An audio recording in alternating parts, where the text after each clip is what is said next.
आपने अभी ये अवाम पाकिस्तान की भी बात की, आपने कहा शायद Khaqan Abbasi is one of your favourite personalities in politics. ऐसे लोग आपको लगता है कि इनकी कोई जगह भी है, या ये आ भी सकेंगे, या ऐसी कोई पार्टी आ भी सकेगी without the support of establishment in Pakistan in near future? Do you see that? Binary भी तो नहीं है ना। जो ये आप सारी बातें कर रही हैं, अगर हम तारीख़ में जाएं तो पहली रजीम तो चले अयूब खान ने फारिग कर दी सबकी सब। अयूब खान को किसने हटाया? आपने तो नहीं हटाया, मैंने तो नहीं हटाया। जितनी हम बातें कर लें कि सड़क पे लोगों ने उनको न्यूट्रल कहा, वो लफ्ज़ नहीं इस्तेमाल करते, न्यूट्रल कहा गया उनको सड़क पर। ये आप लोग की सोच है। हाँ, हाँ, मैं कुछ नहीं कह रही। न्यूट्रल कहा हाँ, गया उनको न्यूट्रल सड़क कहा पर, गया। पर उनको याह्या खान ने हटाया। डॉक्टर इलान न्याज़ मेरी पॉडकास्ट पे आए थे, मैंने बोला कुछ लोगों ने लिखा है कि वो done down the barrel of a gun, is that true? तो हमने तो नहीं हटाया Yahya Khan. Post whatever happened in 1971, post 16 दिसंबर याह्या खान ने अपने जूनियर ऑफिसर्स को बोला था कि जाके जुल्फ़िकार अली भुट्टो को अरेस्ट कर दो। They said sir We can't do that. Please चले। जुल्फ़िकार अली भुट्टो को किसने हटाया? पीएनए ने तो नहीं हटाया। तो and then you keep going, right? Ziaul Haq के मैंने तो नहीं आम की पेटी रखी, मैंने तो नहीं ऑपरेशन मिडनाइट जैकल करवाया, मैंने तो नहीं कारगिल किया। मुशर्रफ को उनके ख़ुद के बयान है कि जनरल कैनी ने नहीं सपोर्ट किया। नवाज शरीफ को किसने हटाया? अब तो सब बोलते हैं खुलकर, इमरान खान बोलते हैं, सुपर किंग जो थे उन्होंने हटाया। तो सारी रिजीम चेंज या तो इंटरनल हुई हैं, या आप कहीं कह सकते हैं कि यूएस इंटरवेंशन थी, वो आप उसमें चले जाएं। लेकिन एट द सेम टाइम जब आप इलेक्शंस देखें दूसरी तरफ, Mujib is not who they wanted, Zulfikar Ali Bhutto is also not who they wanted. जब इलेक्शन के रिजल्ट्स आ गए, उनके तो फेवरेट चाइल्ड जमात थी उस वक्त, पर जमात की जो परफॉर्मेंस थी, मेरे ख्याल से 2 सीटें जीती थी वो ऑल ओवर पाकिस्तान। उसके बाद दे सेड चलो यार, दोनों में से बेहतर जुल्फ़िकार अली भुट्टो है। Then the unholy alliance came and Zulfikar Ali Bhutto played a dirty role, for sure he did. Benazir Bhutto नहीं चाहते थे वो। आईजीआई खुलकर जनरल हमीद गुल मान चुके हैं, या हमने बनाई थी, वो they did not want Benazir Bhutto. तो ऐसा नहीं है कि लोग नहीं आ सकते। You had a Zulfikar Ali Bhutto, you had a Benazir Bhutto. Nawaz Sharif और बेनज़ीर जब वापस भी आए, थोड़े टाइम के लिए एक्सेप्टेबल थे, फिर नहीं थे। 2018 में भी I think PMLN did really well despite all the restrictions against them. तो अवाम में एक रियलाइजेशन तो है कि जी जो एंटी इस्टेब्लिशमेंट है, ये जो आंखें खुल गई हैं, अगर आप इलेक्शंस और तारीख देखें, आंखें तो बहुत टाइम से खुली हुई हैं। आज भी अगर लोग, मैं सिंध से हूँ, लोग क्रिटिसाइज़ करते हैं कि जी सिंध वाले बड़े ज़हनी गुलाम हैं, आप दें तो कोई ऑल्टरनेटिव नहीं है ना लोगों के पास, अवाम के पास। तो इतना मुश्किल नहीं है। महारंग अगर खड़ी हो जाएं तो वो बलूचिस्तान से जीत सकती हैं, बिल्कुल जीत सकती हैं। मंजूर अगर खड़े हो जाएं, क्या वो खैबर पख्तूनख्वा से जीत सकते हैं? शायद थोड़ा मुश्किल होगा। इमरान खान बहुत ही पॉपुलर है, but in a world where that doesn't exist, he can. It's the same with Sindh, the same with somebody maybe who can emerge from Punjab. So can people like that emerge? Absolutely, absolutely. So electoral politics, अभी जो movements आ रही हैं, क्योंकि आपने electoral politics को sham बना दिया है, वो इलेक्टोरल पॉलिटिक्स को शन कर रही हैं। अगर तो हम एक नॉर्मल मुल्क होते जहाँ लीडर्स इलेक्टोरल पॉलिटिक्स का हिस्सा होते, आप तारीख़ में देख लें, बादशाह खान इलेक्टोरल पॉलिटिक्स का हिस्सा थे, आपने उनको जेल में डाल दिया। GM सैयद इलेक्टोरल पॉलिटिक्स का हिस्सा थे, आपने उनको खुद्दार बोल के जेल में डाल दिया। गौस बख्श बिजेंजो इलेक्टोरल पॉलिटिक्स का हिस्सा थे, आपने उनको जेल में डाल दिया।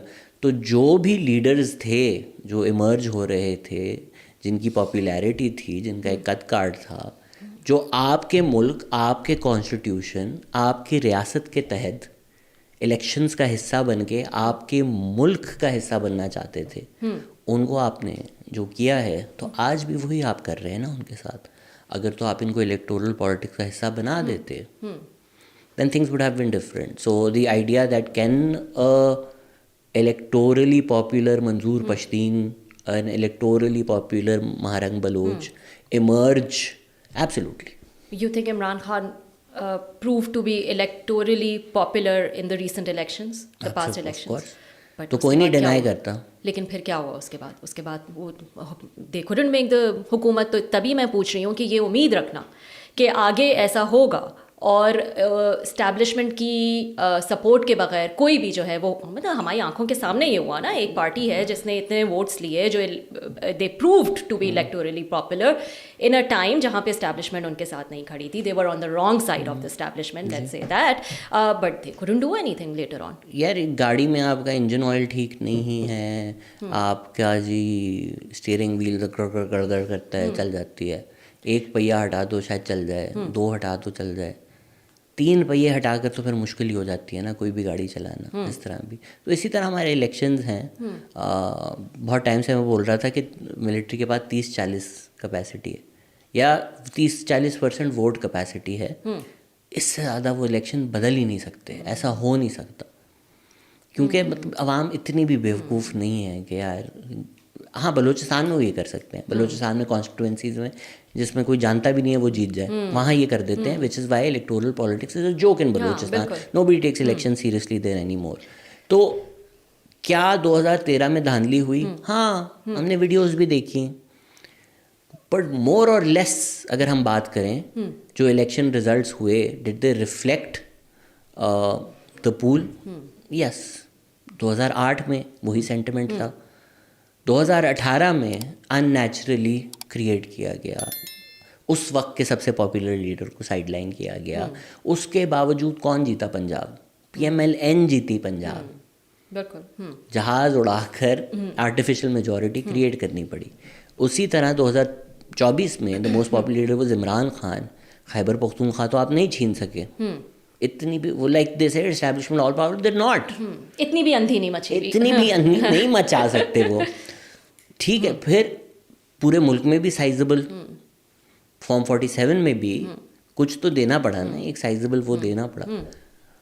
फिर जो गाड़ी चल रही है एक पहिए पे, the reason everybody is like नहीं चलेगी, कुछ थोड़ा अननेचुरल सा है ना, बिल्कुल ही लोगों को फील आती है कि यार मतलब but you feel that the Coca Cola पीने गए थे अंदर से बट कुछ और ही चले निकल लेट्स, गया। हाँ let's hope for the best, but you think कि अभी तो जो नज़र आ रहा है the intensity has only been increasing. अगर वो हाइब्रिड रिजीम थी जो इमरान खान की है, PDM हाइब्रिड 2.0 थी, तो ये हाइब्रिड 3.0 है, you do agree with that the intensity has been increasing. 2018 की अगर इलेक्शन की बात करें, खुद मेरे शो पे जो है वो हुकूमत के अपने लोग जो है वो कह चुके हैं कि हाँ ठीक है, अगर 2018 में 30-35 सीटें जो हैं वो उनको दिला दी गई थी, तो अब जो है वो नंबर 70 जो है वो बनता है, तो वो हमें दिला दी गई है। तो वो the intensity has been increasing, और अभी तो फिलहाल जो है जितनी कंफर्टेबल पोजिशन है, ऐसा नज़र नहीं आता कि यही फॉर्मूला आगे वर्क ना करे। वही मैं कह रहा हूँ कि कोई चीज़ इनको अभी गिरा रही है इंटरनेशनली, कोई टेंशन नहीं है। चाइना नहीं गिराएगी आपको, सऊदीया नहीं गिराएगी आपको, अमेरिका नहीं गिराएगी आपको, तो फिर कोई बचा नहीं। मैक्रो इकोनॉमिक स्टेबिलिटी अचीव हो गई है, जिसको पाकिस्तान में हम इकोनॉमिक स्टेबिलिटी कहते हैं, which the elite continue exploiting, वो हो चुका है। ऑपोजिशन एक कॉन्फ्रेंस नहीं कर रही, होटल नहीं मिल रहा था बेचारों को, तो लग तो नहीं रहा कि रिजीम गिर रही है, बट वो एक जो क्रेडिबिलिटी का क्वेश्चन है वो तो हर जगह रहता है ना। कोई PMLN PPP का लीडर, चले PPP सिंध में जीती है, PMLN स्पेशली, तो कोई उनका लीडर कहीं अवाम में नहीं जा सकता ना विदाउट पीपल बीइंग लाइक 47। वो PTI की ब्रांडिंग भी बहुत अच्छी है कि PTI के दौर में ये नहीं हो रहा था इस तरह से।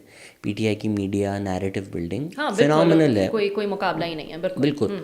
बट वो एक क्वेश्चन ऑफ क्रेडिबिलिटी कांस्टेंट रहेगा, इवन अगर कुछ अच्छा हो रहा है। PMLN की थोड़ी वो, तो ये हॉन्ट करता रहेगा। हाँ, PMLN की थोड़ी वो पुरानी सोच है कि give them bread, let's see if that works. अगर तो मरियम नवाज की जो पता है 70 स्कीमें हैं, 60 पेज चाहिए होते हैं हर स्कीम के लिए, अगर तो वो अवाम बाकी उसका फ़ायदा देखे over a long term, I don't know if that will change. PMLN's bet is that it will. My bet is कि वो थोड़ा गुजर गया है टाइम कि आप आटे की बोरियों पे अपनी तस्वीरें छाप कर लोगों को देते हैं, तो दे थिंक कि ये इन्होंने अपने घर से ख़रीद कर दिए हैं। वो इतनी अवेयरनेस तो आ गई है लोगों हाँ, इतना मजाक अब नहीं चलता है। PMLN is stuck with that old Yeah, thinking. yeah. I feel. Tell me something. You think this government, how I see it, कि पहले यही कहते थे कि इमरान खान जो हैं फैशिस्ट हैं, उनकी जो पॉलिसीज़ हैं, जुडिशरी को कंट्रोल करना, मीडिया को कंट्रोल करना, जो अपने ख़िलाफ़ आवाज़ उठे उसको दबा देना, कॉन्स्टिट्यूशन को ना मानना, उस सब को कॉल आउट करते थे। लेकिन वो सिर्फ इसलिए कॉल आउट किया जाता था ताकि जो फोर्सेस, जो पावर उनके साथ उस वक्त खड़ी है वो वहाँ से हट जाए। क्लेम तो वो ये करते थे कि वहाँ से हट जाए, लेकिन असल जो वजह थी वो ये थी कि वो वहाँ से हट के हमारे साथ हो जाए। And they have prove that. और फैशिज्म को उन्होंने जिस तरह से डील किया with bringing more fascism. Do you agree that? PDM जमातों की आप बात कर रही हैं? इस जमात की बात कर रही हूँ, इस PMLN गवर्नमेंट की बात कर PPP रही हूँ। Basically, right? या एब्सोल्युटली। तो मैंने उसी वक्त जब पीडीएम चल रही थी मैंने तभी बोल दिया था कि शिकायत ये नहीं है कि ये सिलेक्टेड है, शिकायत ये है कि हम क्यों नहीं सिलेक्टेड। तो सिलेक्टेड होने की जंग है। क्वेटा में जब पीडीएम का जलसा हो रहा था आपने मोहसिन दावर को डिसइनवाइट कर दिया था।